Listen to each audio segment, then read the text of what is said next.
So I have a couple of tips to share with my divas out there.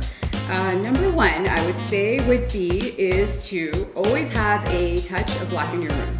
Even if it is fairly a light room, an airy room, you need to add an element of black just to anchor the whole space. Again, even if it's small, but you'll notice, and as I say this too, you will notice that when you do have that element of black in a room, it does give it a little bit of stability. Another one I would say is definitely know your style. Don't try to go against something that is not you, especially if you're designing for yourself or your home. So know your own style and know the design, know your house's style. Do not try to put a modern look in a house that is screaming country. It just does not go, it will not accentuate the beauty of your home. Another one I would say is your bare minimums.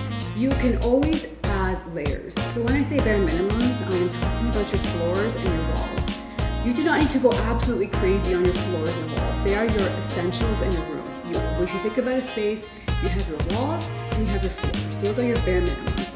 You can always add. There's always room to keep layering. Layering is probably the biggest thing with design because you can add textures, you can add patterns, you can do so much with it. But if your bare minimums are not right, it's kind of like dressing yourself. Like you have your crisp shirt or you have your pants or even your undergarments, like that's your bare minimum. And you just keep adding on. So it's like getting ready in the morning. Then you can add your accessories. You can add, shoes. It's the same thing when you're designing a house or a room, a space, anything. Another one I will talk about is I'll talk about lines. With lines, when you have vertical lines, for example, that represents, I would say, stability. Think about pillars, for example, like in the Roman times. It represents like stability and it's strength. So when you have vertical lines, it usually takes away from the plane, meaning it'll kind of take away from your floor, and your eye will go straight to those pillars, and it's those lines. And it's definitely more contemporary of a look. Horizontal lines, they say coziness. Like it's just a little bit more informal, a little bit more cozy, a little bit more comfortable. They will definitely, if you have really, really high ceilings, they will definitely, kind of lower the ceilings a bit because they also act as a focal point.